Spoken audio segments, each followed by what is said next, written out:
Hi, Steve. How you Hello. doing? How you Yeah, doing? Good to see you again. sorry. Good to see you again. Yeah, very good to see you. Yeah, been a long time, Uh, isn't it? yeah, well, you had lockdown, and then obviously there was no comedy going on then, and you were going on to Zoom and trying to do it, and it didn't. Nothing particularly works on Zoom, does it, with comedy? Because you can't do anything without an audience. No, exactly not. No, that little pause between every joke. Yeah, yeah.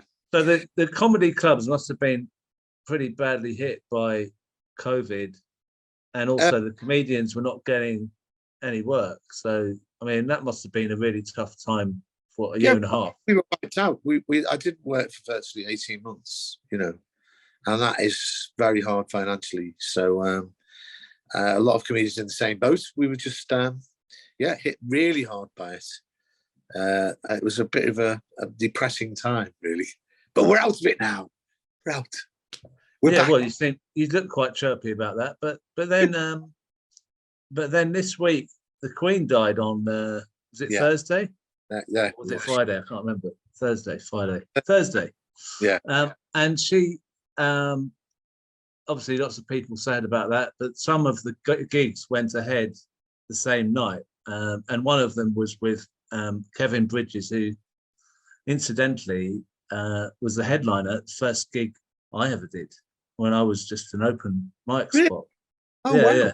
Good to know that. So I looked out for him, and I was quite shocked to see the kind of um, the response to a comment that he made at a gig in Glasgow the night that the Queen died, which was to say she won't be the only old woman to die this winter, um, which to me isn't. It was not.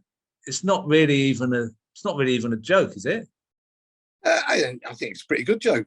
He's making a comment about the cost of living crisis and the fact he did say he won't. She won't be the only old woman in Scotland to die this winter, which I thought was yeah. I was quite surprised that he got jumped on for that. Although I think he got a fair amount of support as well. A fair amount of people saying, it's quite a legitimate. I mean, this is how we know that we're not at the moment. It feels a bit the whole blanket coverage, the BBC, all the main four channels, comedy stopped on television for 10 days. I mean, I think the North Koreans are looking at us and thinking, wow, that's a bit over the top. It Wow. feel a little bit, and not one person in the Golden Jubilee. They had Will Self, as you probably know, as a big Republican, was on Newsnight, and he just did a little comment piece in which he mildly questioned the existence of the monarchy, and you would have thought he'd set fire to people's grandmothers or whatever, and they've never had him on again since. Such was the volume of vituperation directed at him, and no one's allowed to question it, isn't it? I mean, you see what's going on at the moment. We've been watching it all on television. These people dressed in these amazing costumes with hosiery, like the king's own,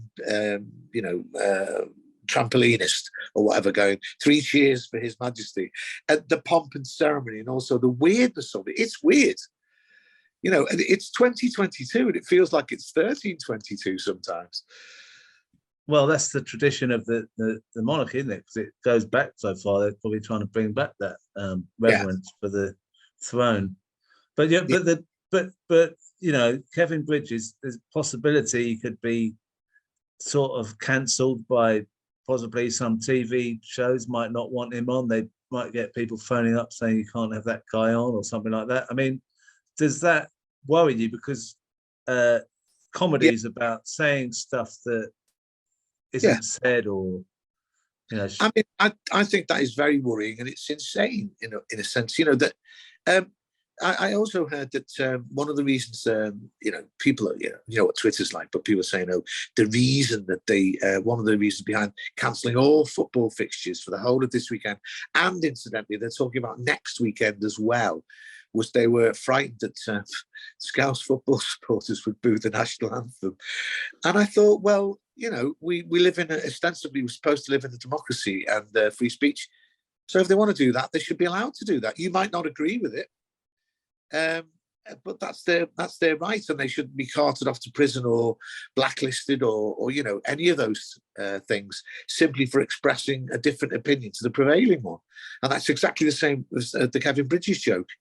That Kevin Bridges joke, by the way, in no way, people are going mad about it, saying it shows disrespect to the Queen. It's not about the Queen per se. It's about the cost of living crisis.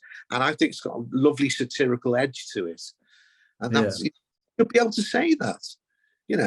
We should be able to joke about these things. And comedy is a safety valve as well, because in times of great sort of pain and distress or whatever, people need some sort of release. That's why it's insane, by the way. I've had 2 comedy gigs next week pulled on me. 2 already. And so it's back in a way to the COVID, but not getting gigs and not getting an income. So there must be lots of comedians who are struggling with the cost of living just like anyone else. Yeah. In a kind of gig economy, literally. I mean, you can't get more of it than a gig economy, can you, than the comedy circuit? There used to be a T-shirt that someone had made up, and it meant "No funny, no money." As in, if you don't get to work, you don't get paid. But also, this thing about the football being cancelled, there's all those ancillary people that rely on those football matches. The people that sell the papers, the pamphlets, the programs, the burger operatives, the people at the shops around the stadium. All of them have got to take massive economic hits in this. Yeah. As you say, we're all struggling with the cost of living, but it just seems mad. And also this whole thing, about the cancelling comedy. The Queen, by all accounts, had quite a decent sense of humour. Would she want them to stop comedy on the BBC and ITV for 10 days? It just seems insane. Well, Prince Charles, he loves the Goons and Spike Milligan and all that, doesn't he? So he shouldn't be. He should be saying, no, let's carry on, shouldn't he? But I was just going to say, because when we used to do the gigs together, I remember you had quite a few gags that were sort of anti-monarchy or anti-royal, and I don't remember people being particularly. Did lots of people ever go up to you and say, "How dare you've said that"? Did you ever get that when you did a gig? Not at all. Never. I don't think I've ever had that. I've had Tories come up to me about the anti-Tory stuff, but no, genuinely people seem to realise that the comedy club is an arena in which it's a comedy gig. It's jokes. I'm not trying to bring down the monarchy with my humour or whatever. And I'm entitled to say what I think as well. And I always try to make it. You know this, Crispin. I would never try and make it as a dogmatic point. I'd always try and make it funny, because I'm a professional comedian. I'm paid to make people laugh. I wouldn't say it if I didn't have a joke behind it. Do you know what I mean? It's like, I've got a joke at the moment. I did it last night, and this is not against the Queen at all, but it's about King Charles III. And this goes what the BBC said. They said this will lead to an increase in tourism. There'll be a lot more people going to the Tower. And I said, yeah, starting with Nicholas Witchell, because. And then I've got King Charles ringing up, going, "Hello, Nick, remember me?" So that sort of thing. Why? Then some people at this particular juncture, so we're in day 3 of mourning, aren't we? Might get upset, but I'm not having a go at the Queen there. I'm having a go at him. Yeah, it's a horrible sort of atmosphere, isn't it? But then I've got a little joke that I'm thinking of a joke that, see if you'd be better at refining it. But it's along the lines of, now we'll all have Charlie on our banknotes. Ah, yes, yeah. Get it? Yeah. Has anyone done that yet? Or have I found one there? I'm afraid it's a meme on Twitter. Oh. They put it on there and said the government now have to change the money. They don't realise that for the last 15 years, 87% of banknotes have had Charlie on them, and then it's got a little. Oh, I see. Right. Okay. So I didn't get that one off first. Right. Well, when it all finishes, what's 10 more days, isn't it? So then it'll all pick up again. But thank you for coming on and talking about comedy, and good luck with it after the 10 days. Sorry about the cool gigs. Yeah.